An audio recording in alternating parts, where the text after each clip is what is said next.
Feeding America says 1 in 7 people in the United States struggles with hunger. Now that translates to 48 million people who don't know where their next meal is going to come from. More than 15 million of those people are under the age of 18. One company started by an ECU grad is taking this struggle into its own hands to do its half to help feed kids in North Carolina. We take a look at the fashion that feeds in this week's Positively Carolina. Half United is a socially conscious accessories company. For every product that you purchase, you give 7 meals to a child in need. Half United co-founder Carmen Black knew she wanted to do something bigger that combined her love of fashion and philanthropy. My brother and I started Half United in 2009, and I was only 2 years removed from graduating from ECU. Half is focused on hunger, a growing epidemic in the United States.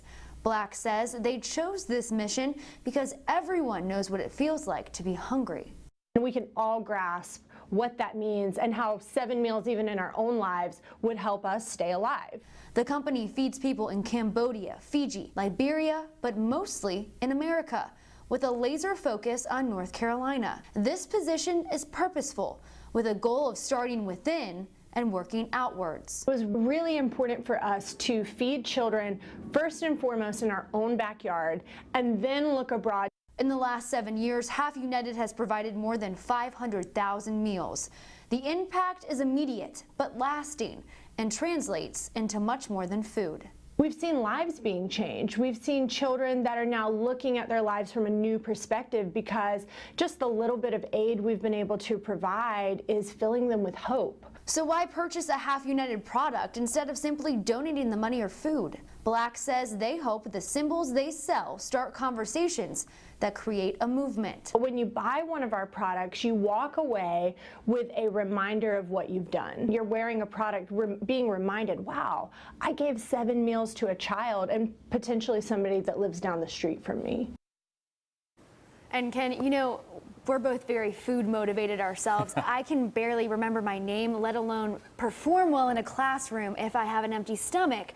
So if you think about these kids heading back to school, not knowing what they're going to eat that day, it's really an important thing that has to be addressed. And unfortunately, it's something that happens not only here in the East, but throughout the country. Yeah. And luckily, there are situations like this where people can help in unique ways. And what I think is really cool is that they do focus on North Carolina. A lot of times you see this aid and it is going abroad, but here it's focused on, like she said, maybe your next door neighbor or someone that you see at the bus stop. So very cool company. Half United works with multiple agencies and schools here in our state, including the Food Bank of Eastern and Central North Carolina. If you want to learn how you can do your half, head over to our website at WNCT.com.